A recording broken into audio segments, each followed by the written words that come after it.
For å finne tilbake til mine egne røtter, så måtte jeg ta en tur til England for å lete etter skuta mi.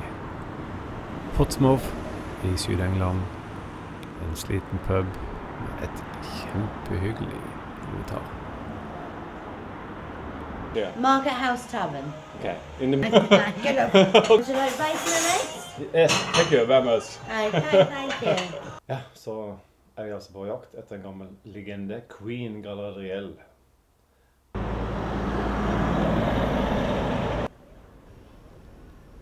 Først en tur på Marinemuseet. Jeg skal nå inn i Dockland i Portsmouth. Her var det skuter for alle århundrer.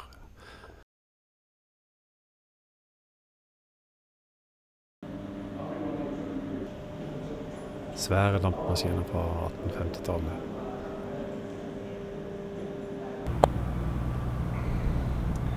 For de som leser O'Briens bøker om kaptein Jack Aubrey, de kan bare gå ombord her.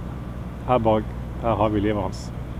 Det er veldig godt fortalt, og det er veldig gøy å oppleve det live. Nesten. Selv om det er 200 år siden. Men så gikk turen over til Gosport, der Queenen ligger. Men hvor var det blitt av kontaktpersonen min? Jeg var spent. Spent på en skute jeg ikke har sett på mange, mange år.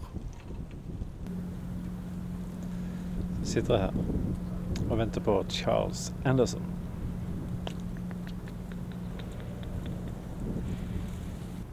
Hvordan ser han ut? Han er høy, er han lav, er han gammel, er han ung, er han hyggelig?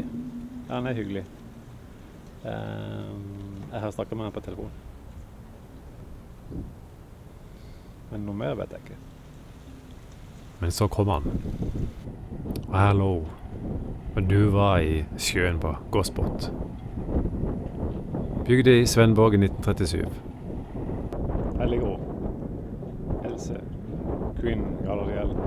Kan du se? Are they so happy to be here?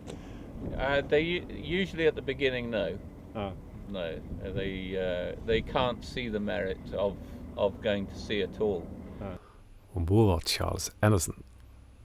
So yeah, initially to the children, they can't understand it, but normally by the end of the voyage, it has made a definite life-changing experience for them. And we often get very good testimonials back from the groups that it has changed their lives and how they perceive their life. Not on this boat, but we had one recently, a lad called Nick, and he was told by the courts that if he came before them again, he'd be in prison. And he came on a voyage, and he completely rethought. By the end of the week, he had rethought his life, and he realised that there was no way to behave. And I call it a third dimension. You can take these children walking in the hills, or you could take them langlaufing in Norway or whatever, but that's only on 2 dimensions. And I think the way that the sea works is that it gives them a 3rd dimension, because the ship is doing this and that and that, and it's the 3rd dimension that works, and it's giving them that experience of the 3rd dimension, the power of the sea, the power of the sails. And the other nice thing also is that these kids often, they are on the streets, they are tough, they are bullies, and then you put them on a boat and the 3rd dimension kicks in and they're over there and they're no longer the big tough boy on the street. In Gosport here, they just go over to the Isle of Wight, so just a short sail, and then they drop anchor behind the Isle of Wight, something like that. And then they would just build on the voyage. But the groups have, they are totally involved. They have to get the sails up, they have to get the sails down, they have to clean the ship, they have to do the cooking, they have to make the tea and the coffee, clean the heads, clean their bunks, their berths. They're not allowed to do anything.